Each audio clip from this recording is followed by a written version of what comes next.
Next topic, you guys. Uncle Jay stays coming through the cut with an MVP award amongst his peers. Okay? Meek Mill was supposed to go visit the president at the White House Friday morning and be a part of a panel that discusses prison reform. All was fine and dandy until Meek apparently received a call Thursday evening from Jay-Z, who reportedly helped put a stop to any meetings immediately. According to TMZ, Jay told Meek that meeting with Donnie would be problematic for his image and for the cause. And this was also via TMZ. I was originally scheduled to be part of a panel on prison reform at the White House to help shed light on the issues within the system. Unfortunately, the focus turned to the president and myself, which concerned me that it might take away from creating a positive result from today's discussions. He continues, as a result, I decided not to attend so that the focus would be solely on fixing our prison system. Most importantly, I remain fully committed to improving our criminal justice system. Do you think that it was a good idea for Jay-Z to tell Meek Mill not to meet with Donald Trump in this whole prison reform situation? I think it was. I think that maybe Meek Mill isn't the. I like Meek Mill.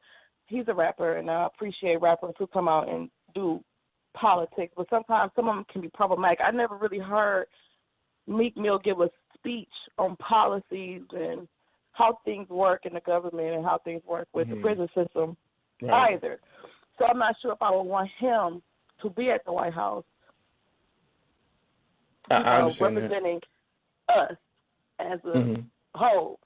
And then the whole thing, if the conversation went south, would he be able to? And I'm pretty sure he would be able to hold his own, but that's the part that kind of worried me a little bit, because at the end of the day, Donald Trump is the president now, and if we want to make things different, we are going to have those conversations with him. We can't hate him for the whole 4 years.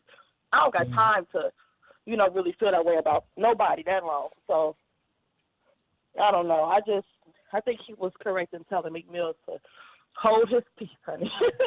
Right. Wrong conversation, wrong people. We need to start on the local level and wait till there's a better president. Hey, work your way up, okay? There we go. Right. You need to get a couple speeches down first before we want to sit. Exactly. And I agree that wouldn't have been bad for his image, because they would have made it seem like, especially Fox News and these alt-right conservative right-wing media outlets, they would have made it seem like he was personally meeting with Trump and he's supporting the fact of going to see Trump. And he may have I'm sure he had good intentions.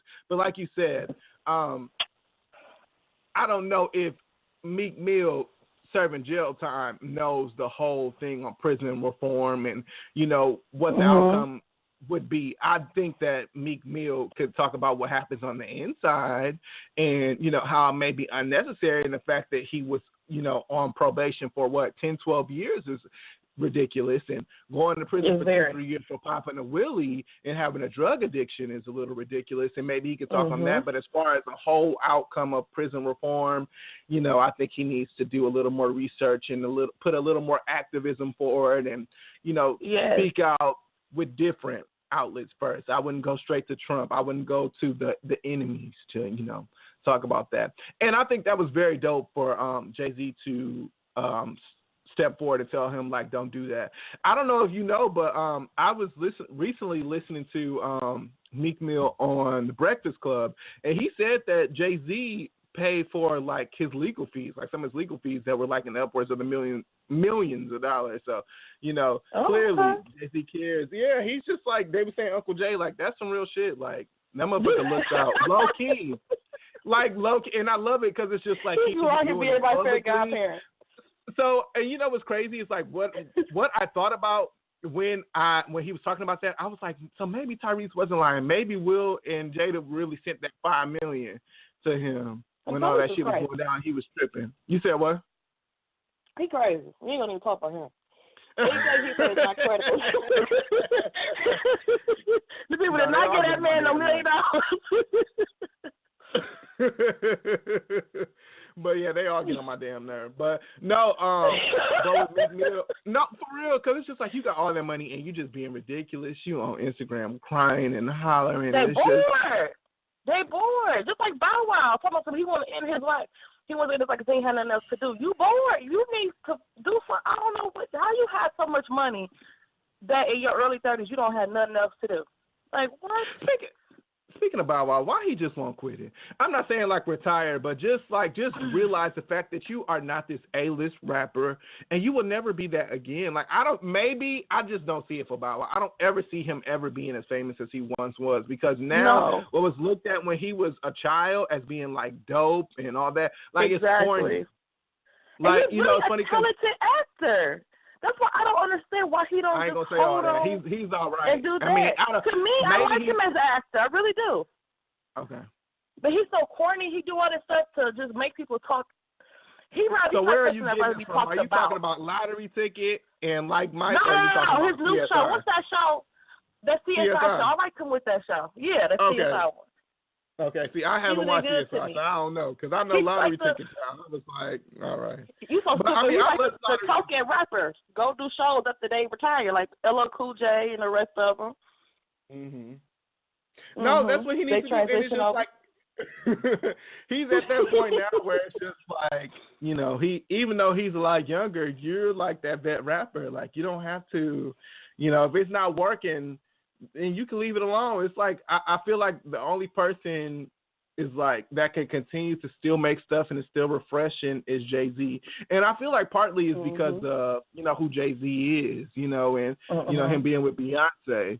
Because I mean, if he was just, you know, some normal guy, I don't really think we would care either. Or, you know, some once popping rapper that didn't really, you know, put anything into fruition, but besides having this moment, I don't think we would care either. So Bow Wow, he needs to quit it. He needs to quit trying to flex, and you know, I think he was on the Breakfast Club and he was talking about what the fuck did Bow Wow say? And I rolled my eyes. Oh, how he was dunking on Lonzo Ball and all that, and I'm like, nigga, like why you trying to just continue to lie about dumb shit? You said what? I wonder he just sit around and be like, you know, I'm gonna say this so much that everybody gonna really watch. you know, the Breakfast Club, they shady, child. Like, so they was just like, oh. Especially that Angela Yee. Because Charlamagne ain't say it, but I love Angela Yee because she just be like, she entertained it. And she'll do like a quick, like, little giggle. And I'm like, that bitch is just being so fucking shady right now. They don't even catch it. But, child, I'm over Bow Wow, too. Like, Bow Wow and Tyrese, y'all need to relax. Okay. Please go somewhere and get on the TV and get it together, please. And do your transition.